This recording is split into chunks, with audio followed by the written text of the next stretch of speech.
H&K VP9SK, one of the best pistols out of the box. Let's talk about it. Is this just another double-stacked 9mm striker-fired pistol? After 5 years of owning this weapon and thousands of rounds later, I haven't made a single modification to this weapon except for a weapon light and a few magazines, and that's saying something. Especially in today's gun market, with aftermarket parts and modding pistols being all the rage, I have not felt the need to add anything to this pistol because to me it's about perfect as a pistol can be out of the box. The pistol looks great, it's got front slide serrations, it's got metal night sights, a great trigger, it's ergonomic. So let me show you why I believe this pistol is so good. First off, the manual is one of the most detailed firearm manuals I've ever read. It has the complete parts list and how to put each part in, what the part's called, problem solving, and then it's got an operator's manual in the back to write down your dates, your round count, who shot it. It truly is a detailed operator's manual. Moving on to the pistol itself, I just gotta say it is a very good looking pistol. I definitely like that H&K kept the design cues of the P30. So out of the box it came with 3 10-round magazines, 2 with pinky extensions and 1 with a flat base plate. The magazines themselves are very high quality and expensive like typical H&K fare. There are options for 13-round magazines, and if you already own a P30 or a VP9 full size, your 15-round magazines will work, which is pretty nice. The round capacity is only 10 rounds out of the box, and it could be better, and that's probably my main gripe about this gun. But I gotta say, those 13-round magazines that H&K sells really aren't that much bigger than the 10 rounds, and that's what I typically carry with. So let's talk about the ergonomics. This is probably one of the most ergonomic guns that I've ever felt. It has 3 adjustable back straps, 3 adjustable side straps, all marked small, medium, and large. You can interchange like a small side strap on the right side and a medium side strap on the left side to a large back strap on the back side. It really is customizable. Once I configured it to my hand size, it really is one of the most comfortable guns I've ever felt. Having such a customizable grip really does make it so you can get a good purchase on this gun. This really is a joy to shoot. I own a full-size VP9, a full-size P30, and a P30SK, and they all are just really enjoyable to shoot out at the range. Changing out the side straps and the back straps is as easy as punching out one little roll pin in the back of the grip. It's just a very simple installation, so ergonomically I gotta give this gun an A+. So let's go over the specs. It's got an overall length of 6.6 inches. Its height is 4.5 inches tall with a flush fit magazine, 5 inches tall with the extended magazine. It's 1.3 inches wide, so the same width as a Glock 19 Gen 5, a barrel length of 3.4 inches, and it only weighs 23 ounces with an empty magazine. So let's go over the magazine release. It's got a European-style paddle magazine release, and people either love them or hate them. I'm on the love them side. And I've really gotten used to European-style magazine releases, and it's because of this gun.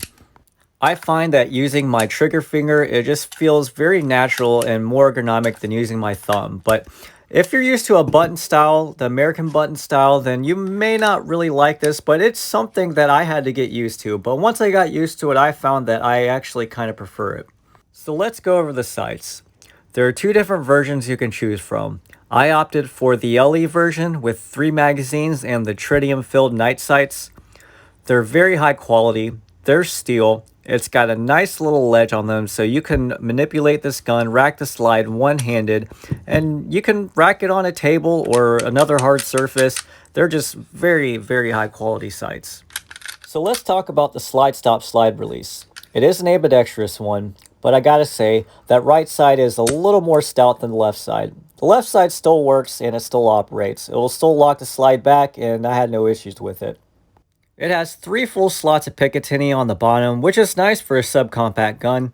And now let's get to the trigger, because that trigger is just a phenomenal trigger. It breaks at right around 4.5 pounds, and that reset in trigger is just very nice for a pistol out of the box.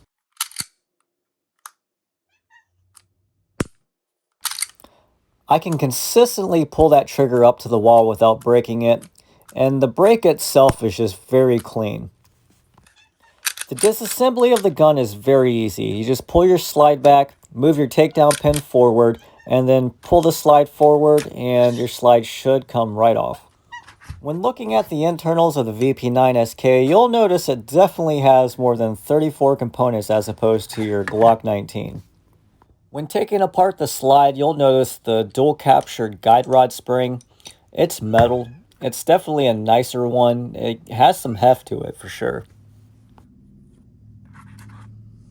The barrel itself is made from ordnance grade steel. It's been stress relieved and heat treated, and the rifling on it is very well done. You'll get a higher round count out of an H&K barrel. They're designed to be abused, and quite honestly, they'll hold up better than a Glock barrel. The slide itself is heavy. It's overbuilt, and it's definitely German engineered. You can definitely feel the quality and craftsmanship that went into making this slide. I definitely can tell that H&K makes a higher quality slide than most other gun manufacturers. One of the few disadvantages of owning this pistol is that a complete disassembly isn't as easy, and the aftermarket support isn't as good. But it doesn't need to be, because you get everything you need right out of the box and you won't need to change out that trigger or the sights. I have owned and carried this pistol for almost 6 years now. I have well over 3,000 rounds in it, and when comparing it to my Sig Sauer P365 XL, the wear on it is much less, and I probably only have about 1,000 rounds in my Sig Sauer.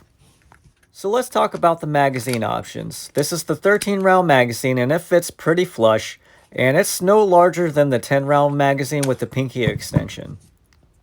I do like that it takes my 15 round P30 and VP9 mags. It just makes it so I have a lot more magazines for this, and I can carry an extra 15 round magazine, even though the magazine kind of sticks out, but it doesn't come loose and you can't pull it out. I took off that flat base plate though because I found that I can't get a full grip on it without that pinky extension. That is kind of one of the downsides to this gun. So let's talk about the holster options. I always buy a light bearing holster, and even years ago I found it pretty easy to find a manufacturer that made a high quality light bearing holster.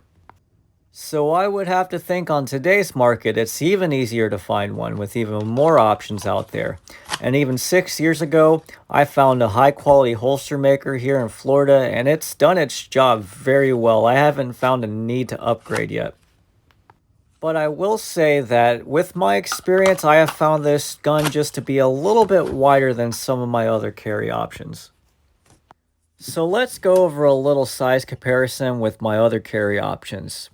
Here's my VP9SK with a Olight PL2 Mini Valkyrie and a 13 round magazine. Here's my Glock 19 Gen 5 with an Olight PL2 Mini Valkyrie and a 15 round magazine. And then here's my Sig Sauer P365 XL with a Romeo 0 red dot and a PL2 Mini Valkyrie as well.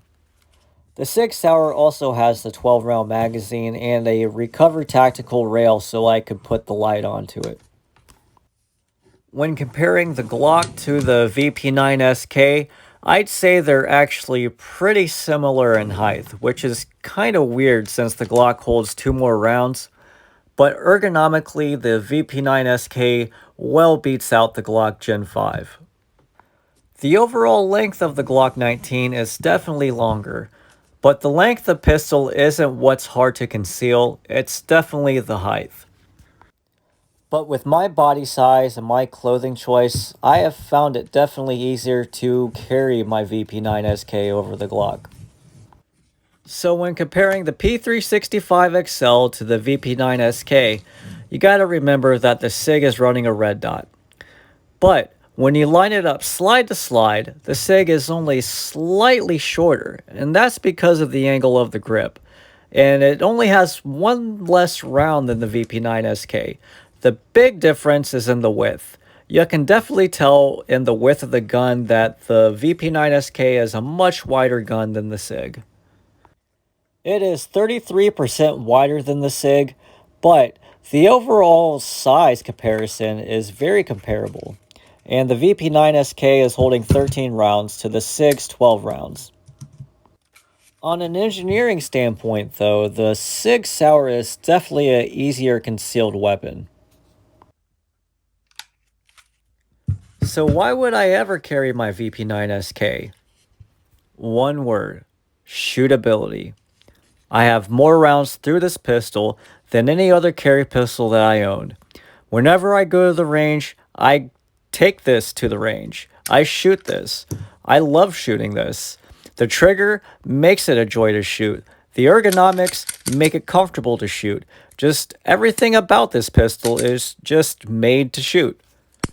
Every time I went to the range, I took this with me. And it's because out of the box, I wasn't concerned about changing out the trigger or changing out the sights. I could just take it to the range and be proficient with it. And that's probably one of the most important things I've found about an out-of-the-box pistol. That if it doesn't offer everything that you want it to, and you're constantly looking for upgrades, you don't really want to take it out and shoot it all that much until you have all the modifications that you want on it. And I have found that over time, it didn't really need any modifications, and I just took it to the range how it was. Don't get me wrong, I like my Glock 19. However, it's far from Glock perfection. I always have to put an aftermarket trigger in it and change out the sights, no matter what generation of Glock that I choose. Front slide serrations? It took 5 generations for Glock to finally put that on there. Same with the ambidextrous slide stop slide release.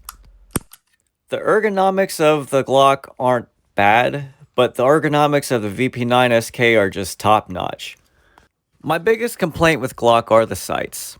They put better sights on the 19X, so I know they can do it. And then let's talk about the trigger.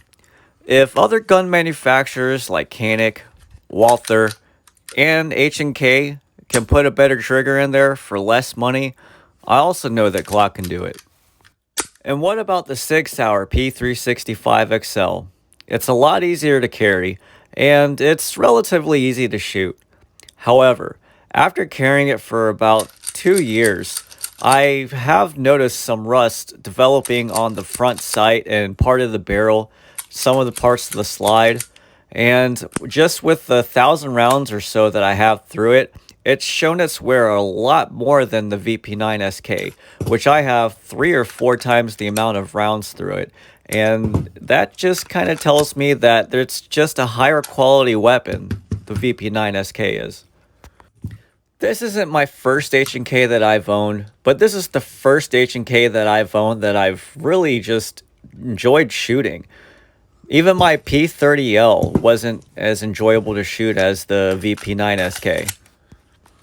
But I will say, after owning this pistol for over 5 years, there are other gun manufacturers offering the same amount of features as the VP9SK now. But the one thing that keeps me going back to the VP9SK, again, is that one word: shootability. Add on the fact that after thousands and thousands of rounds, that this gun has held up better than some of my other pistols that have less than 1,000 rounds on it, really speaks to the manufacturing that H&K puts into their firearms. Plus, with all the aftermarket parts that I seem to want to put in all my other firearms, but I seem to just overlook this one, makes me really believe that this is truly one of the best pistols that you can buy out of the box. But that's been my review and my experience of the H&K VP9SK. Thanks for watching.